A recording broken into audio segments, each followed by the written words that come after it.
laying out the 5 reasons why we think Michigan will beat USC. And it's got to start, of course, with the decision that happened yesterday. Alex Orji, QB1. It just get that running threat. We saw it with JJ and with Alex Orji last year. When a running quarterback's in the game, it forces the defenses, as good as they might be, and USC's defense is now like decent. It's like top 40. It's not like top 100 anymore. It's like it's solid. They know how to tackle now, right? Yeah, they didn't before. It's respectable defense for sure. It's respectable defense. So now they having to put a spy on Alex Orji pretty much at all times. It gives the defense something extra you have to look at. And we have actually seen that running quarterbacks have at least had some success. We saw it a little bit with Milroe. We saw it a little bit with I don't know if I would call Max Duggan like a super running quarterback, but he could run the ball at TCU. So it does seem like running quarterbacks can impact the defense a little bit since we know Ravens style very well, since we've been running it the last 3 years with the 4-2-5. So, what say you about that? I mean, like, what do you think is going to need, what's going to change in terms of the dynamic now? And as Deanton Lynn is like thinking through this now that Alex Orji is definitely the starting quarterback. Well, we know the weak points of this defense, right? So we know where we should be able to exploit it. Now, with Alex Orji, he brings the dual threat capabilities, and also his ability to run the ball should put pressure on the defense to at least respect the run more, and that should open up passing lanes on play action, whether it be slants, crossing routes. I feel like if Orji is successful and at least staying on staying on schedule, right? Not falling behind the chains, right? If we can stay on schedule and have sustained drives with Alex Orji, we should have the ability to wear the defense down. If the offensive line plays well, if Crippen is starting, that's key in my opinion. If Crippen is starting at center, then we should have the ability to sustain drives, stay on schedule, because this could be tough to tackle Alex Orji. Like, he's going to get 3 yards. In Khalil Mullins, we saw what he can do when he gets his opportunities. Hopefully, he's RB1. That's another thing we're going to be looking for. If this is the case, then I expect Michigan to have a stronger chance at sustaining drives, wearing down defenses, controlling the clock, and that's how Michigan likes to play football. This is one way that Michigan can secure victory on Saturday against USC. Absolutely, and you see it here.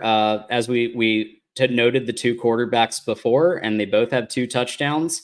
One has 0 interceptions, one has 6. So with all the talk of Warren being a better passing quarterback, well, I think it might be better to put the ball on the ground versus giving the ball to the other team. So let's see how Orji does with his passing opportunities. So reason 2 that Michigan can beat USC is that the defense will learn. We started to see against Arkansas State that there weren't as many missed assignments until the second string defense came in closer to the end. That's when Arkansas State got their score, got a lot of their points, right? Was second string defense. But first string defense seemed to be holding pretty solidly. So I guess with another week of practice under their belt, they could really learn from what they kind of were doing a little off. They were kind of a bit off, let's be real, with the first couple of games. So Right. What do you think about that? Absolutely. It's another week to get familiarity, right? It's the linebackers can get more familiar with Wink Martindale's scheme. Also, what I think it allows us this week 2 to week 3, week 3 to week 4 transition here is we now know we are learning what players we can trust and what players we cannot. Like we all saw that Michigan started rotating guys at the end of the Arkansas State game. We are developing our 14, 15, 16 guys on defense that we can really trust. That's throughout the Big Ten play.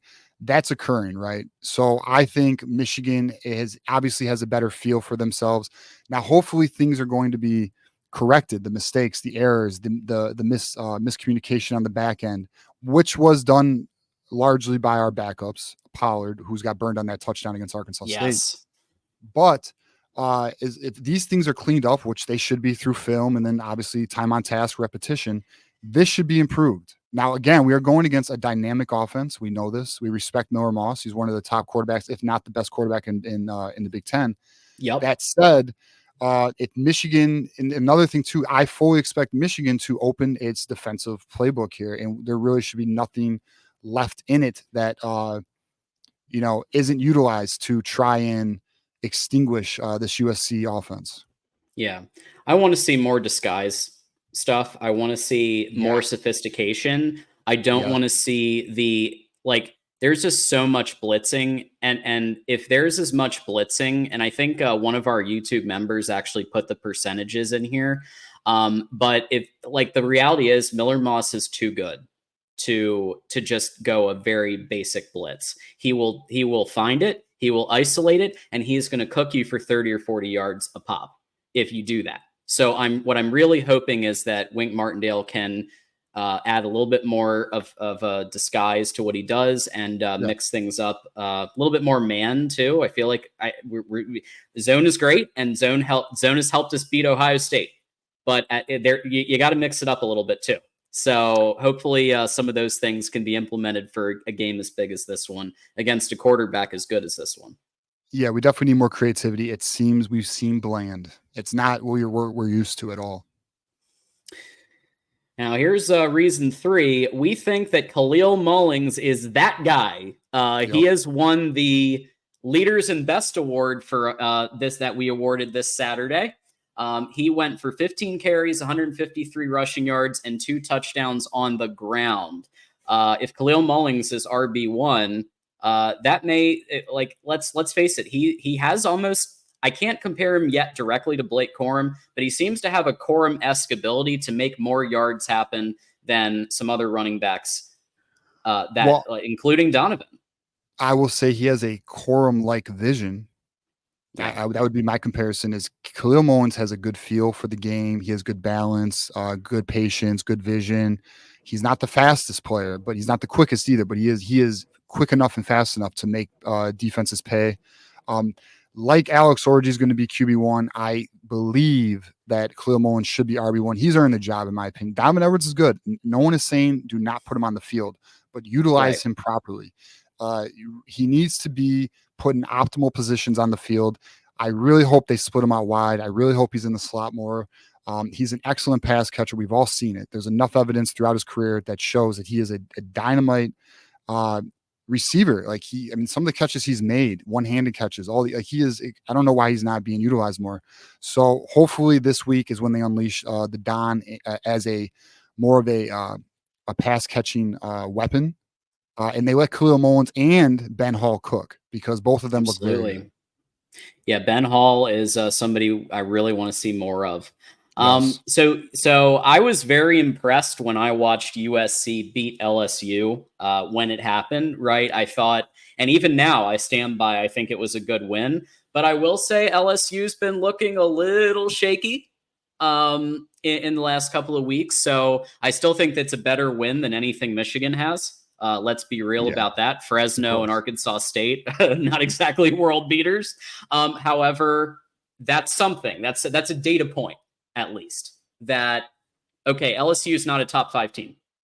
But USC still had to put together a game plan to beat them. So that's something. So I thought I'd throw it out because it's something that we've noticed. LSU's not what they have been in the past. Yeah, Brian Kelly is looking potentially shaky down there at LSU. I mean, look, it's a good win. You got the victory against LSU, against an SEC team.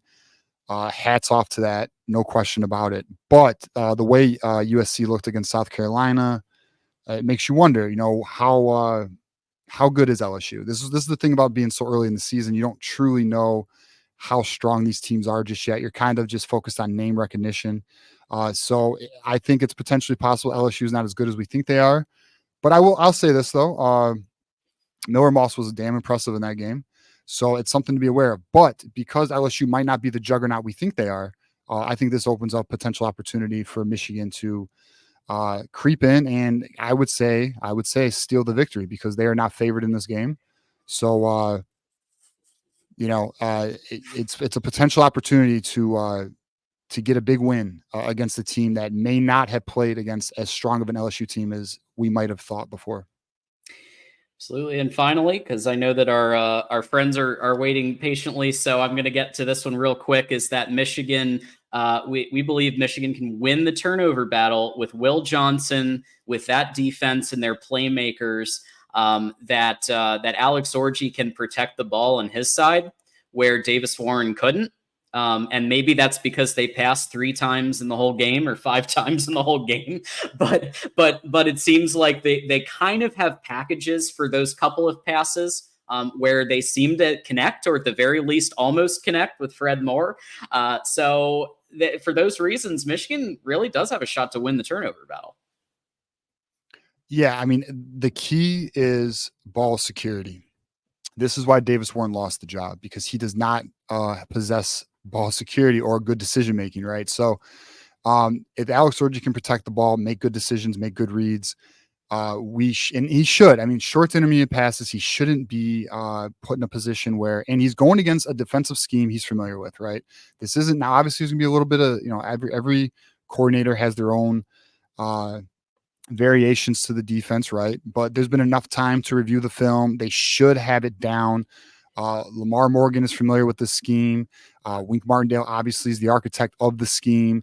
They should know the scheme inside and out. So I would expect that Michigan, as long as they play smart football and take advantage of their defense against Miller Moss, we should win this turnover battle. I think that is a big potential key to victory. Not a potential key. It is a key to victory. If we are to win this battle, Michigan can come out on top on Saturday.